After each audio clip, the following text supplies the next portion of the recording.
చూడండి శ్రీధర్, జమిలీ ఎన్నికలు దేశంలో ఒకటి సమయాన్ని వృధా కాకుండా, ఆర్థిక భారాన్ని దేశం మీద పడకుండా పూర్తిగా దేశ అభ్యున్నతి కోసం ఉపయోగపడేటువంటి జమిలీ ఎన్నికలు.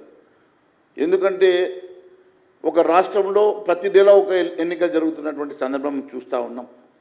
ఎక్కడ ఏ ఎన్నిక జరిగినా ఒకసారి పార్లమెంట్ ఎన్నికలు జరిగినప్పుడు ఎలక్షన్ కోడ్ వచ్చేసి అభివృద్ధి పథంలో అడ్డంకులు ఏర్పడతాయి.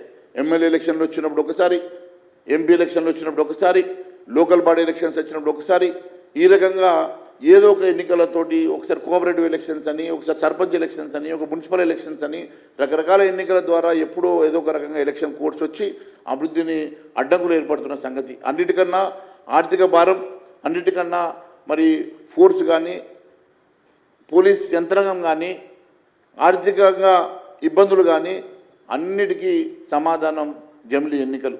జమిలీ ఎన్నికలు దేశవ్యాప్తంగా ఒకసారి నిర్వహించినప్పుడు దేశవ్యాప్తంగా ఒకేసారి మరి ఒకే ఖర్చుతోటి అన్ని ఎన్నికలు జరగడం వల్ల ఒకటి ఆర్థిక భారం దేశానికి తగ్గుతుంది, రెండవది సమయ భారం తగ్గుతుంది, మూడవది ఈ ఎలక్షన్ కోడ్ వల్ల అభివృద్ధికి జరిగేటువంటి ఆటంకాలు తగ్గుతుంది.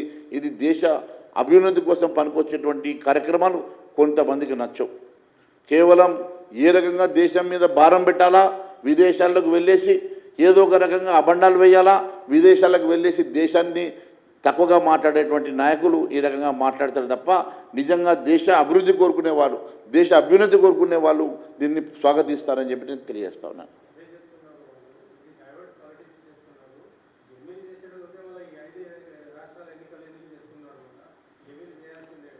జమిలీ ఎన్నికలకు ఇప్పుడు మనం చట్టం చేసి జమిలీ ఎన్నికలు పూర్తి చేసేయడానికి సమయం పడుతుంది. అప్పటి వరకు ఎన్నికలను ఆపలేం కదా. ఇప్పుడు ఎన్నికలు ఇప్పుడే మన పార్లమెంట్ ఎన్నికలు జరిగి కేవలం 100 రోజులే అవుతున్నది. మరి 100 రోజులు అంటే ఇప్పుడు 100 రోజుల లోపల ఎన్నికలు జరిగితే ఈ మొత్తం లా వచ్చి మళ్ళీ జమిలీ ఎన్నికలు రావడానికి 5 ఏళ్ళు పడుతుంది కదా. 5 ఏళ్ళ వరకు మనం ఎలక్షన్స్ ఆపలేం కదా.